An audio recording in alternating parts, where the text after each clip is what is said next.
Hi, I'm Warwick from Harder and Steenbeck, and the first thing is I'd like to thank you for buying one of our brand new Evolution 2024 CRplus Airbrushes. At Harder and Steenbeck, we've decided to go away from paper instructions and do it on video, and hopefully this is more instructive to you. Please do let us know in the comments whether you think this is a positive change. So let's get straight into it. The first thing you need to do with your airbrush is connect it up to a compressor. Now, the reason why I say that is because a lot of our customers have the idea that the first thing they should do is to strip the airbrush to understand how it goes together. Please don't do that. The reason why is because you'll see from your box that all of our airbrushes are tested in the factory as the last thing that happens before we ship them in the box to you. We would really like you to paint immediately when you take it out of the box, because that's the point where you can really understand what your airbrush is capable of doing when it's factory fresh, and you need to know what that performance feels like so that you got the benchmark for the future. If you take it apart, put it back together, if you're new to it, you might not do it quite just right, and then you'll never know how your airbrush is really supposed to perform. So the first thing that we'd like you to do is just get some paint in it and get painting. So let's go through the basic functions and how to achieve that first bit of paint going through your airbrush. To connect it up to your hose, all of our airbrushes are supplied out the factory with this quick disconnect system on the bottom. If you have a quick disconnect on the end of your hose, which looks like this, then all you need to do is simply press it home. You've then got air connected and your airbrush is ready to paint with. If you don't have a hose with a quick disconnect system, it's really not a problem. All you do is just unscrew this last little part off the end of the airbrush, and then you'll have what's known as a 1/8 BSP thread, which is pretty much a universal thread for most airbrush hoses now. Okay, so now let's get into the operation of the airbrush. The first thing that we'd like you to learn is how to operate the trigger correctly. All of our airbrushes here are double action triggers, which means that you push down for air and you pull progressively back for paint. The right way to use a double action trigger is to push it down first, then you'll hear the air start to come, and then you progressively pull it back. And then once you've done the stroke you want, you press it forward and then you release it up. Okay, so it's down first, then pull back, then press forward, and then release. The amount that you pull the trigger back is proportional to how much paint will come out of the airbrush. So the more you pull it back, the more paint will come. The less you pull it back, the less. What's worth understanding early on is, generally speaking, when you're pulling back a lot, you're trying to paint a big area. When you're pulling back a little, you're trying to paint something very small. What happens with the paint as it comes out the front of the airbrush is it comes out in an ever-expanding cone. So if you have the airbrush very close to the surface, that cone will not have expanded much, and you'll get these fine lines that airbrushes are famous for producing. If you're further away, you'll get this wider spray. So it generally follows that when you're very close to the surface, you'll tend to be using a very small motion on the trigger like this. When you're further away, you'll tend to be using a larger motion on the trigger like this. Okay, so we've got our brand new Evolution 2024 CRplus out the box and we're ready to paint. So I've got this one set up on the 0.28mm fine line head. We're just going to look at the essential components of how to get started with painting with this airbrush. I'm going to assume that you haven't painted before, so we're going to do some basics, just show you how to get going with this airbrush and hopefully set you on the way to a wonderful creative journey with the airbrush. So the first thing is we'd always encourage you to start painting with acrylic paint, simply because that's probably what you're going to use for the most part when you're airbrushing. Generally speaking, with almost any brand of acrylic paint, if you thin it 1-to-1 with their thinner, it's going to work pretty well for you. The general principles of airbrushing, you've got 3 parameters that you control. 1, how fast you move over your surface. The slower you move, the more paint you'll put down on any one place. The faster you move, the less paint. The other parameter of control is how far away you are. So as the airbrush sprays, it makes a cone of atomized paint that gets wider as it gets further away. The further away you are, the wider the coverage. The closer you are, the more pinpoint it will become. And the final point is the trigger. You pull it back very far, will give you a big paint flow, and you pull it back very little, you'll get a very small paint flow. By and large, the way that you do this is the further away you are, the more you tend to pull the trigger back. The closer in you are, the less you tend to pull the trigger back. So we'll explore that together. I'm going to use some acrylic paint from Vallejo, and I'm going to mix up a small amount of their ultramarine blue. General principle, if you're going to mix in the cup of the airbrush, which I do encourage because it's just easy, please do so by putting the thinner in before the paint. So I'm going to drop in 7 drops of this color. And then I'm going to put 7 drops of paint in on top of that.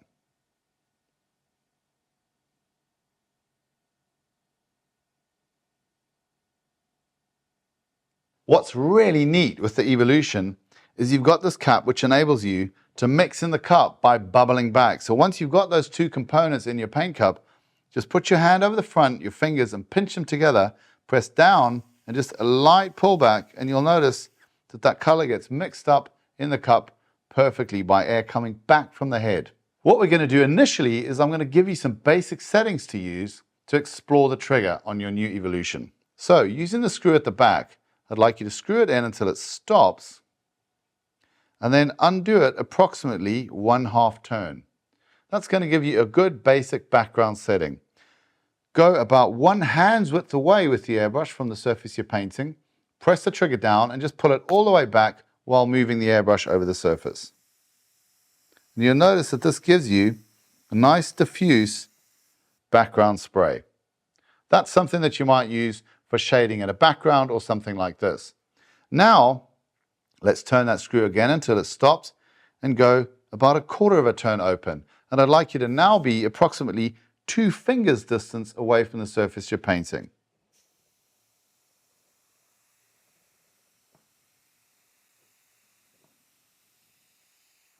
This gives you line work or detail shading. Okay, now if you want to explore some fine detail with the airbrush, screw that in until it stops, and then I'd like you to open it 1/8 of a turn. Again, get very close with the airbrush, almost touching, so that one of the prongs of your head is possibly even touching the paper. Press the trigger down and just pull it all the way back while moving the airbrush. Now those are some basic techniques or basic settings that you can use the screw at the back for. It is really useful to help you if you haven't quite developed your muscle memory, just explore the use of that and the settings that it can give you. But I would always encourage you to try to go to a free trigger as soon as you can, because this is how you really learn how to fully manipulate the airbrush. So let's look at some basic techniques and exercises that we can practice before we start going onto a piece. What I'd like you to experiment with is if you start far away with a large trigger opening and move in gradually whilst decreasing your trigger opening, you'll see how you can control the line and the distance and the trigger. So like this.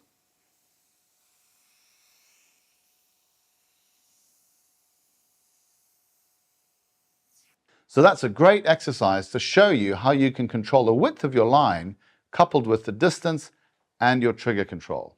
If at any point when you're painting you see any color building up on your needle tip, the trick is to immediately deal with that.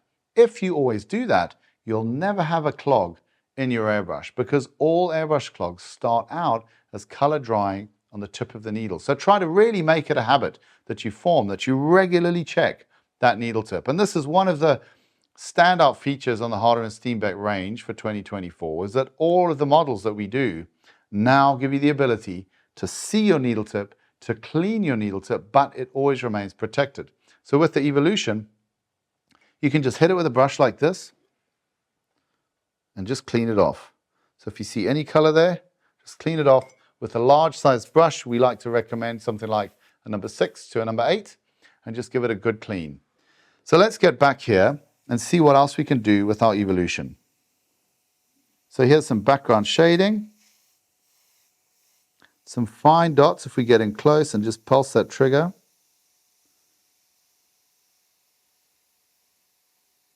We can do some pretty fine lines with it, going right back into really fast background spray. I hope that gives you some idea of what your airbrush can do. Spend lots and lots of time painting with it, and all of this will become second nature for you before you know it. Now, your Evolution has some very specific features to help you get the most out of it, and because we regard this airbrush as our progression airbrush, it's for a painter who's learned how to paint and they're looking to improve their skills and they want to be able to paint a lot, we're taking the assumption that some form of color control is going to be useful. And that is delivered by this color control knob at the back of the airbrush. Now, what's unique about this on the Evolution 2024 is that we've put a triple start thread on there. We did this because although we've seen this feature on many airbrushes, it's difficult to use because you have to screw it in and out so many times to move between fully in and fully out. Having a triple start thread on it means it moves 3 times faster for the same number of revolutions. So what you'll notice is if you screw it all the way in until it stops, this will limit the trigger so that it cannot be pulled back. Now, what's cool about this variation is that you only need to unscrew it by 1 turn and you've got the whole movement of the trigger back. This is a function of this triple start thread, and it means that this is much more usable. So for example, if you're looking to do a fairly detailed stroke where you're quite close to the surface, you're not 100% confident in your trigger control yet, then what you can do is screw this all the way in until it stops, and then unscrew it by perhaps 1/4 of a turn. This will be suitable for a stroke that's approximately 2 fingers distance away from whatever you're painting. And you'll see that your trigger throw is limited to something very, very small. If you're looking to do a larger, more general shading stroke, then what we'd advocate is that you, again, screw it in until it stops, and then open it up by approximately 1/2 of a full turn. And then what you'll find is if you're approximately a fist's distance away from the surface that you're painting, you'll have a trigger travel that's quite a lot bigger, and this is great for these general shading applications at approximately that distance away from what you're painting.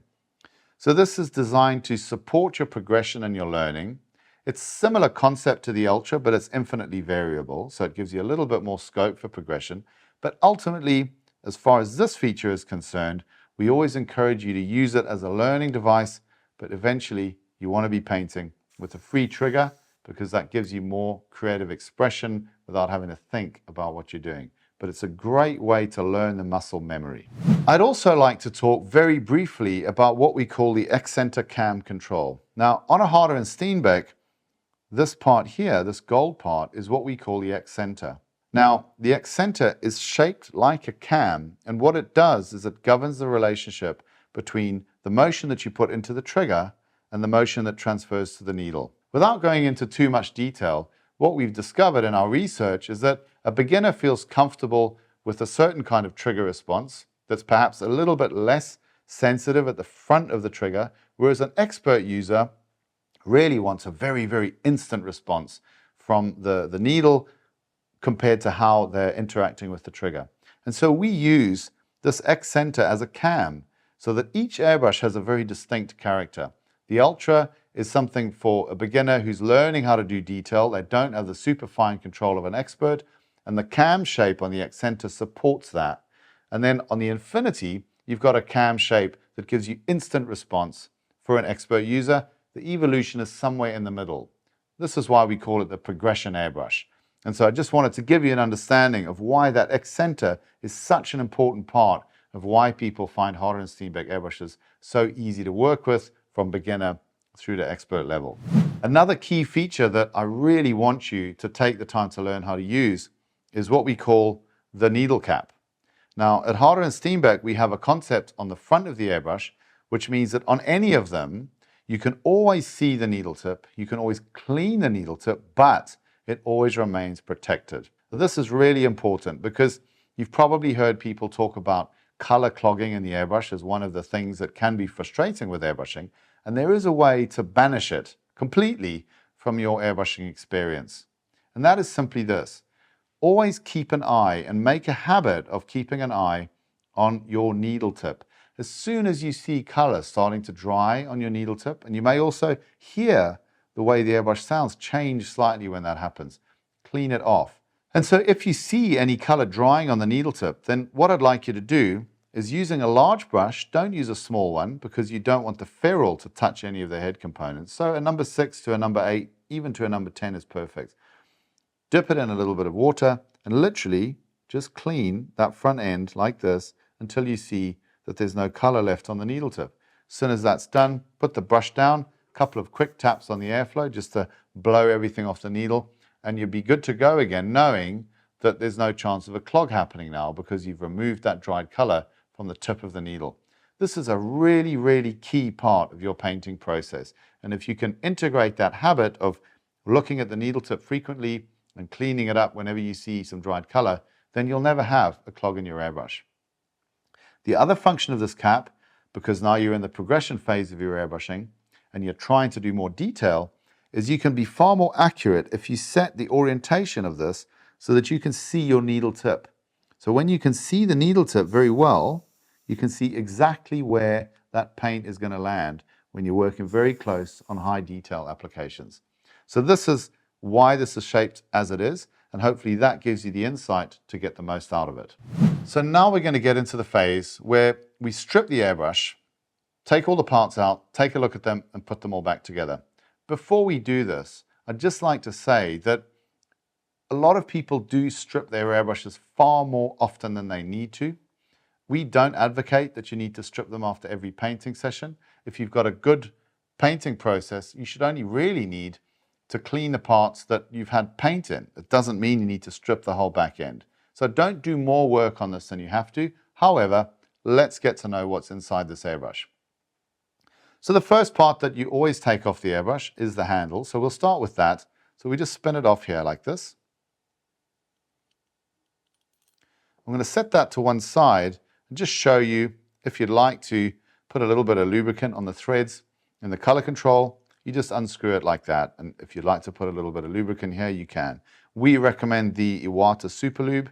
We think it's a really good product and pretty much the best one out there because it doesn't interfere with paint in terms of its adhesion. So that makes it very valuable. So that's your end piece taken off. That now exposes the back end of the needle and the needle chuck. You can remove a hot and steam back needle from the front or from the back. We know that most people take them out from the back, so in this video I'm going to first of all show you how to do that. So what you first of all do is loosen the needle chuck here. Just a quarter of a turn is plenty, and then you can just pull the needle out from the back. Be aware that the tip of the needle is fairly sharp, so you don't want to poke yourself with it, and you also want to put it somewhere where it can't roll away. So I'm going to put it on this cloth over here. We can then remove the head. So once the needle is out, we can take the head off. So you just do that on a hot and steam back simply by unscrewing it. And what that does is that releases both the nozzle and the air cap. The nozzle just drops out from the air cap. It's a very, very simple system. So I'm just going to set those to one side.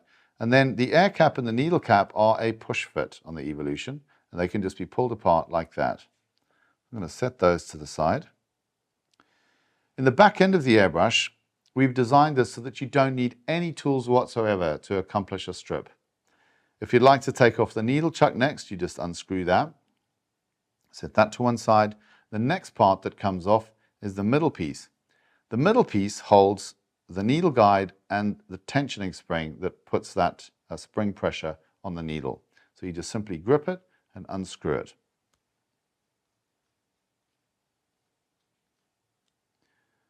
You then have the ability to remove the needle guide from the middle piece.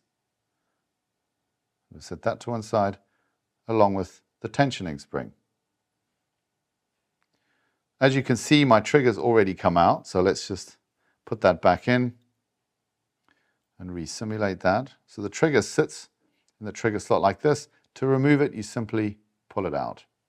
Set that to one side. The cups are of course removable on the Evolution, and this is done by screwing. So that just screws out like that.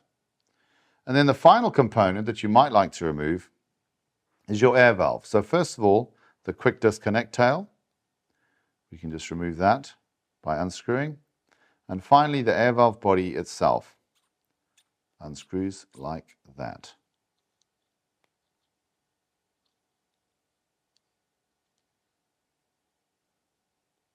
And that is now a full strip of your hot and steam back Evolution 2024 CRplus. You can strip further if you wish by unscrewing this little screw in the base of the air valve to remove the plunger and the spring, but there's not a lot of reasons why you'd need to do that. So I'm not going to cover that in this video because it's really not part of your day-to-day practice. We do have other content that shows you how to do that. To put the airbrush back together, we just start and do the same thing in reverse order. So first thing I'm going to pick up is the air valve. And you'll notice with everything that we've done, you can't put anything back the wrong way around. It's all engineered so that there's only one way you can put it back together. So even if you don't watch this video, we think that you'll probably still be okay. So we screw the air valve in, just a light finger tight is all that's needed. You don't need to put any kind of pressure on it. We'll get the quick disconnect tail back on if you're using that system. The next thing to go in is the trigger. So always put the trigger in with the X center at the back. That's the way that it functions in the airbrush. And you just drop it into place. And what you need to feel is you can feel the spring on the air valve. And as soon as you feel that, you know you've got your trigger correctly located. The next step that you're going to go for is you'll set the airbrush down. And then you'll take your spring for your needle carriage system, drop that into the middle piece. And then you're going to pick up the needle guide. As you'll notice, it has these grooves cut into it of what we call rifling. Now these are put into the bearing surface to hold lubricant in a way that it is released as needed while you're operating the airbrush. We suggest that you use the Iwata Superlube on this. Again, it's a great product because it has no negative impact on paint if you get a little bit of it on your fingers.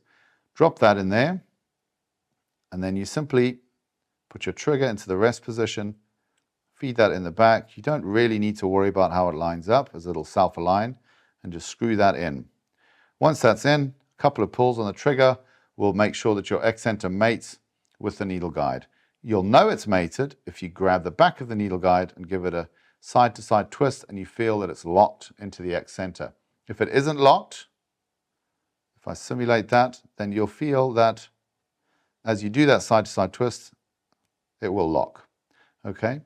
Now that that's in place, you can now take your needle chuck, screw that on, screw it on until it stops, and then loosen it off by a quarter turn or so that it's not too tight to put your needle in. We're now going to screw the cup on, and so it's really just a simple offering it up into the cup recess and screwing it on, and again, just down to a reasonable finger tightness. The Harder and Steenbeck head is one of the simplest heads on the market. So the way that we suggest you put this back on is simply by pushing the needle cap over the air cap. We always suggest you do this first because one of the functions of the needle cap is to protect both the nozzle once it's in and the needle. So put that on first so that you've got this assembly. Then you just simply pick up your nozzle, carefully drop it in to the air cap, offer it up to the front of the airbrush, and again, just screw it down clockwise until it's a reasonable finger tightness. You don't need to put massive torque into it, just enough that it feels like it's home. Okay, before you put the needle in, just check that you haven't tightened your needle chuck, just so it's loose, so you know you can get the needle in. And we've designed the interior of this needle chuck so that it self-guides the needle. We'd always encourage you to be careful when you're putting it back in, but at least you know with this particular design that it will self-guide it for you so that you don't need to be too concerned about damaging the tip of the needle. Push it carefully with the tip of your finger until you feel it touch on the nozzle. Once it's in, just a couple of rotations just to seat it, tighten up your needle chuck, and you're good to go. You can check the operation of your airbrush now by pushing up and down. You should feel the spring on the air valve and moving back and forth, and you should feel the spring on the needle, and you should see the needle moving in sympathy with all these other parts at the back end. Once that's done, you screw your end piece back on. And there's two ways you can have this. Some people like it in this vertical position like that. Other people prefer to set it here so that they don't feel this cutout on their finger when they're holding the airbrush. Either way is fine, and there's an O-ring in there that you've got sufficient grip that it will stay in either of those positions. And that is a full strip and reassembly of your Evolution airbrush. You'll either have purchased your airbrush as a solo or as one of our 2-in-1 sets. If it's the 2-in-1, then you'll need to know how to switch between the nozzle sizes and the cup sizes to get the most from the versatility that your Evolution's chassis has to offer you. So let's get into that. So the first point is how to change the cup size. That's very simple. You simply unscrew the cup, set that to one side, then you can pick up the other cup size, and it simply screws in to that same recess that you took the other cup from here. Again, you always just go to a good finger tight. It's not a hard finger tight, just a nice little nip so that you know that it's secured. In terms of changing the head size, please don't think of it as a needle size, because this will kind of misguide you into thinking that you're just changing a needle. Every time you change a head size on a Harder & Steenbeck airbrush, you need to be changing the nozzle, the air cap, and the needle as well. So that's very, very important. Those three parts always have to be matched. So let's open up this nozzle set and see what's inside. So the first thing that you'll notice is when you pull the needle out, you'll notice that there's 4 notches on the back of the needle. Okay? This denotes that this is one of our 0.45 or 0.4 needles. It's the same needle, suitable for both sizes. So those 4 notches indicate that it's for the 0.4 or the 0.45 setup. So I'm just going to set that down. If I open the other end of the tube, what's going to come out then is the air cap, the needle cap, and the nozzle all in one assembly. So let's take a look at those in detail. So again, if you look at the nozzle, you'll see 4 stripes on it. That means that that's our new 0.45 nozzle. If we put that down to one side and we pull the needle cap off of the air cap, then what you'll see there is again these 4 stripes on the barrel here, which indicate that this is the Evolution 0.45. So you always want to match these 4 stripes on the air cap with 4 stripes on the nozzle with 4 bumps on the needle. When you're looking at the 0.28 setup, it's going to be 2 stripes on the air cap, 2 stripes on the nozzle, and 2 bumps on the back of the needle. So it's very, very important to get the correct performance from each setup. So I'm going to reassemble the needle cap onto the air cap just by pressing it on. I'm going to put that nozzle back into the head just by dropping it in.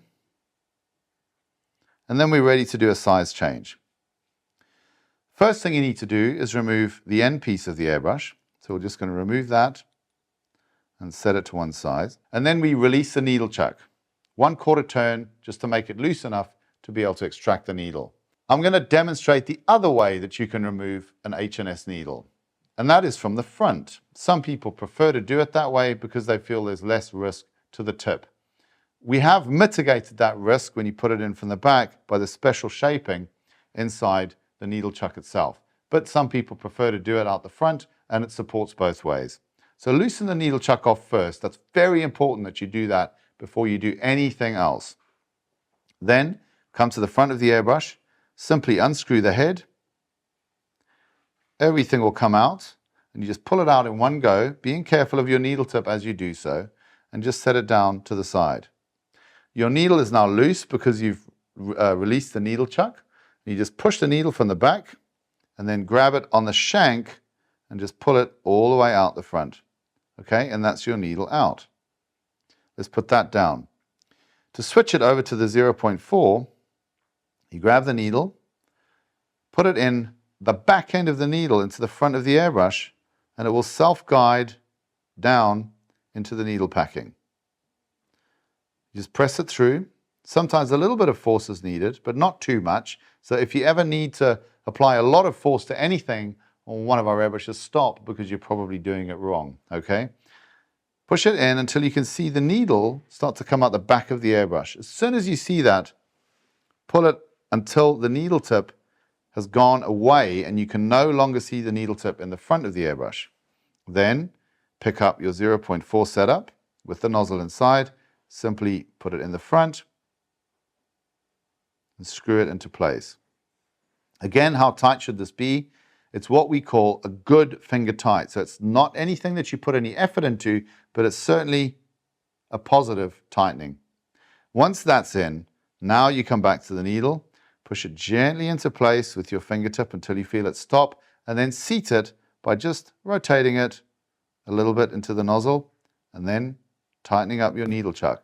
And that is now a size change from the 0.28 to the 0.45 on your evolution.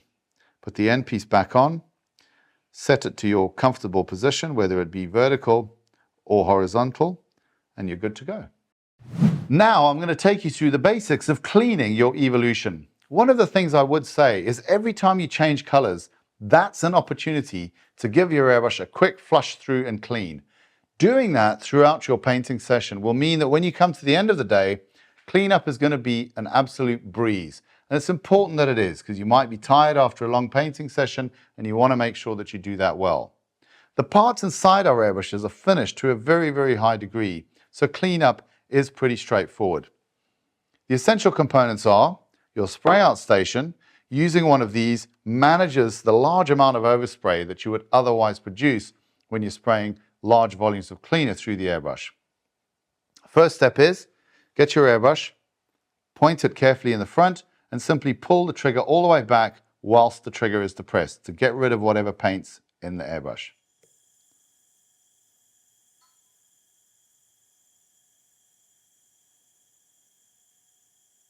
So that's done now, and the next step is to remove any excess color from the bowl. Now we've actually reshaped all of our bowls so that the bottom shape of the bowl kind of suits your pinky finger pretty well.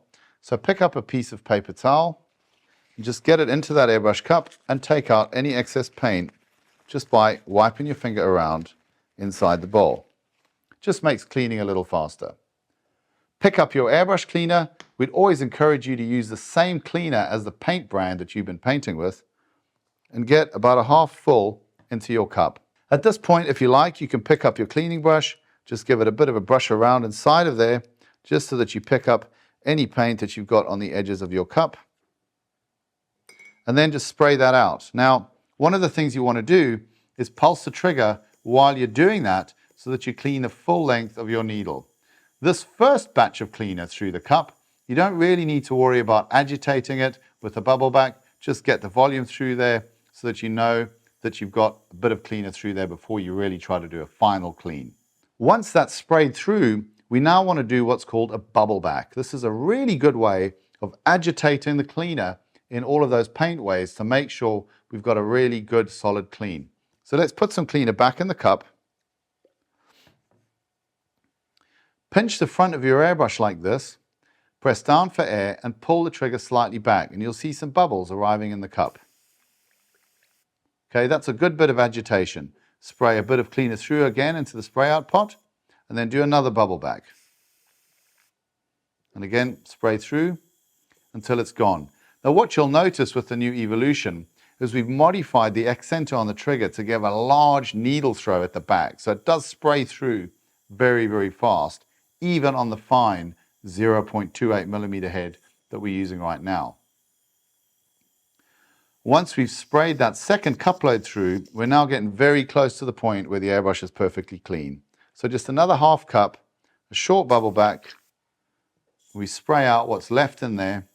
Now the only disadvantage of the spray out pots is they do tend to have the overspray bouncing around inside there, which can get a bit of color on your head, which I think you can just about see here. It's pretty easy to deal with. Just pick up your mug of water and just give it a bit of a clean up with the brush like that. Like I say, always use a pretty large brush size. This one's really on the limit of how small it should be. You'd really want to have it a bit bigger than this. And just clean up that front end until you can't see any color there at all. Once that's done, tap the trigger a couple of times just to get any flow off of there, and then you should be good to go. Now we can check this by removing the needle to see if there's any color left on it. So let's unscrew the back of the airbrush, loosen the needle chuck by 1/4 of a turn, pull the needle out, and what we will see is a very, very minuscule amount of color on there, nothing significant. It's really just a bit of tinted water. I'm okay with that, and I think that is good enough to put the airbrush away and be ready for our next painting session. If you'd like to really get rid of the very last traces of color, our friend Angel Giraldez has got a great tip where all you do is have your mug of water there, submerge the airbrush under the cup, and just spray it underwater. And what that does is it just gets a large amount of water through the airbrush and just really cleans it through exceptionally well.